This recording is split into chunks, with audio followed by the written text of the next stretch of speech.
नमस्कार दोस्तों, मैं हूं आपका दोस्त लोकेश साहू और आप देख रहे हैं लोकेश छत्तीसगढ़िया यूट्यूब चैनल। आप सभी साथियों का हमारे इस मंच पर, हमारे इस चैनल पर बहुत बहुत स्वागत है, बहुत बहुत अभिनंदन है।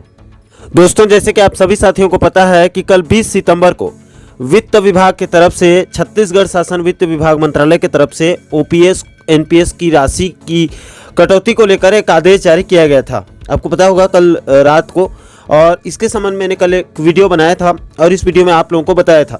लेकिन दोस्तों, उस वीडियो में एक बिंदु पर थोड़ा कन्फ्यूज़न था और एक बिंदु उस आदेश में मैंने खुद बताया था कि जिन लोगों ने राशि जो है वो 25% निकाल ली है, उन लोगों का क्या होगा इस आदेश में स्पष्ट नहीं है। तो इन सभी चीज़ों के लिए एक और सेपरेट वीडियो मैं बनाऊंगा और बहुत सारे साथियों द्वारा कमेंट भी किया गया था, तो उनको भी मैं आश्वस्त किया था कि एक और नेक्स्ट वीडियो बनाऊंगा, उसमें सभी चीज़ों को डिटेल से और बारीकी से समझाने की आप लोगों को कोशिश करूंगा। तो दोस्तों, सबसे पहले तो उस आदेश को मैं एक बार और आपको समझा देता हूं कि क्या है पूरा मैटर, ताकि सारी कन्फ्यूजन जो है वो दूर हो सके। देखिए, छत्तीसगढ़ शासन वित्त मंत्रालय वित्त विभाग से कल आदेश जारी हुआ 20 सितंबर 2022 को। और इसमें क्या कहा गया प्रति में देखिए, शासन के समस्त विभाग अध्यक्ष, राजस्व मंडल बिलासपुर, समस्त विभाग अध्यक्ष, समस्त संभागीय आयुक्त, समस्त कलेक्टर छत्तीसगढ़, यानी कि प्रदेश के सभी विभागों के जो अध्यक्ष हैं, जो हेड हैं सरकार के, उनको निर्देश दिया गया है। विषय में है दिनांक 1/11/2004 से पुरानी पेंशन योजना के बहाली के फलस्वरूप नवीन अंशदायी पेंशन योजना अंतर्गत अंतिम आहरण पर रोक बाबत, यानी कि 1/11/2022 यानी 1 नवंबर 2004 से पुरानी पेंशन योजना को लागू की गई है, बहाल की गई है। इसीलिए एनपीएस की अंतिम आहरण पर रोक लगाई गई है, यानी कि एनपीएस की अंतिम आहरण कहा गया है, अंतिम राशि पर रोक लगाई गई है। इसको आगे और क्लियर करूंगा, यहीं पर पेंच फंस रहा है।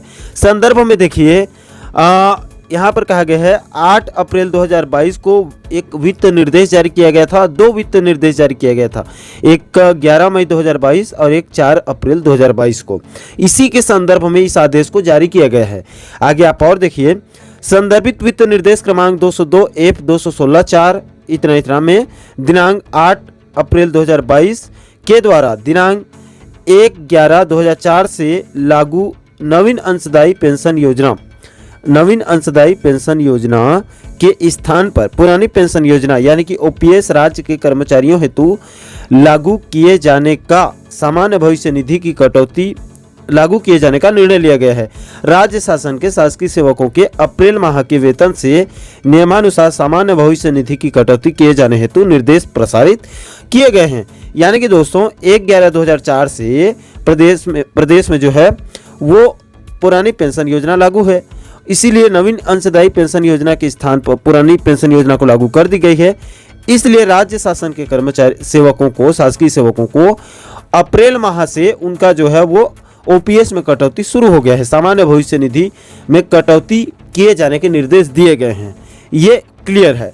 दूसरे बिंदु को देखिए, राज्य शासन के संज्ञान में आया है कि कतिपय शासकीय कर्मचारियों द्वारा अंशदायी पेंशन योजना के अंतर्गत जमा राशि का अंतिम आहरण यानी सेवानिवृत्ति, मृत्यु, सेवा त्याग की स्थिति में किया जा रहा है, जिससे भविष्य में दोहरे लाभ की स्थिति उत्पन्न हो सकती है।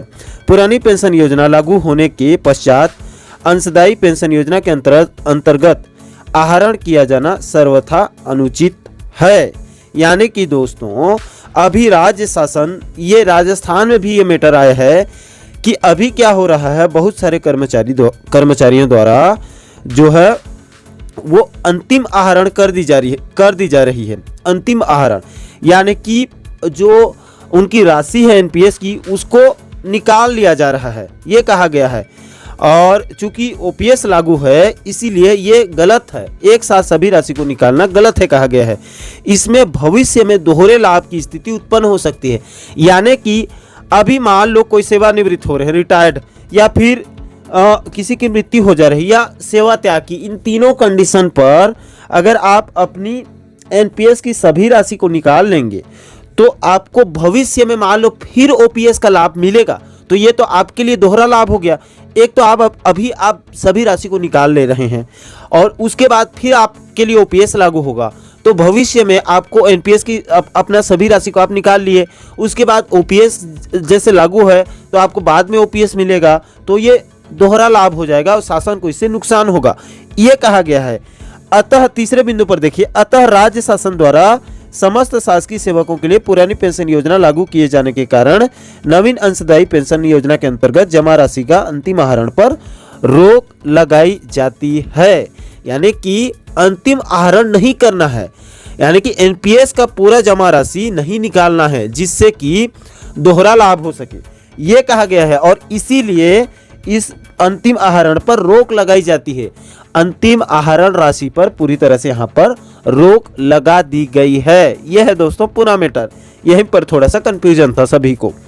तो अंतिम आहरण राशि पर फिलहाल रोक लगाई गई है, क्योंकि अभी बहुत सारे कर्मचारी अपना जो है एनपीएस की राशि को, सभी राशि को एक साथ निकाल ले रहे हैं, सब राशि।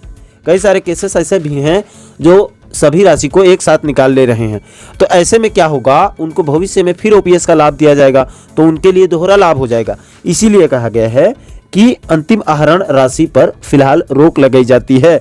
और मैं एक बार और क्लियर कर दूं, कल रात को देर रात को दो लोगों से चर्चा हुई। एक तो रिटायर्ड सर हैं हमारे, अच्छी मित्रता है, और एक अभी सर्विस में है। उन दोनों से मेरी चर्चा हुई, लंबी बहस चर्चा हुई रात को।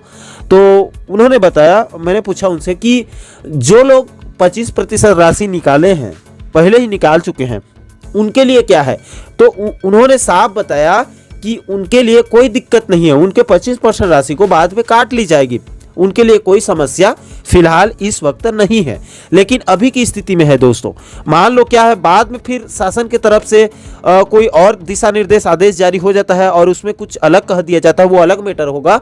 लेकिन अभी की स्थिति में और इस आदेश के मुताबिक जो 25% राशि जो कर्मचारी जो साथी निकाले हुए हैं, उनको फिलहाल अभी की स्थिति में कोई प्रॉब्लम, कोई समस्या नहीं दिख रही है। लेकिन भविष्य की बात, जैसे कि मैं आप बार बार बताता हूं, भविष्य में कुछ भी हो सकता है।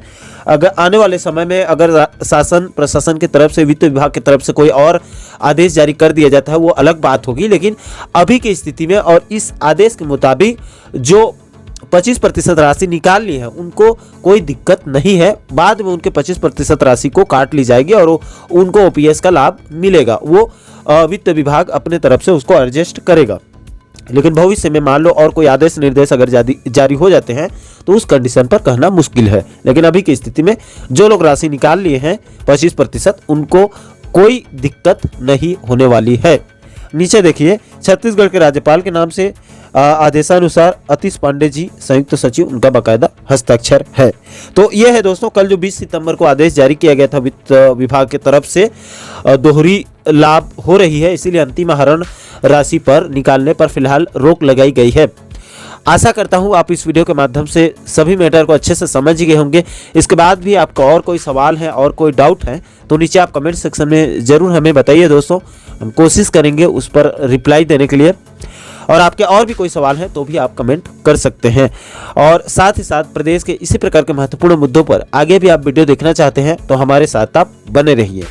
तो दोस्तों, आशा करता हूं कि आप इस वीडियो के माध्यम से पूरे मुद्दे को अच्छे से समझ गए होंगे। दोस्तों, इस पूरे मामले पर आपकी क्या राय है, नीचे कमेंट सेक्शन में अपनी प्रतिक्रिया जरूर दीजिए। और साथ ही साथ आप आगे भी डीए, एचआरए, वेतन विसंगति, प्रमोशन, ट्रांसफर के साथ साथ तमाम सरकारी विभागों के साथ साथ प्रदेश के और भी बाकी महत्वपूर्ण मुद्दों से जुड़े पल पल के अपडेट को बारीकी से समझना चाहते हैं तो हमारे चैनल को सब्सक्राइब जरूर करें, ताकि हमारे सभी नए वीडियो का नोटिफिकेशन आप लोगों तक तुरंत पहुंच सके। दोस्तों, इस वीडियो में फिलहाल अभी के लिए इतना ही। मुझे दीजिए इजाजत, मैं मिलता हूं आपसे एक और महत्वपूर्ण मुद्दे के साथ, महत्वपूर्ण टॉपिक के साथ। तब तक के लिए जय हिंद, जय छत्तीसगढ़।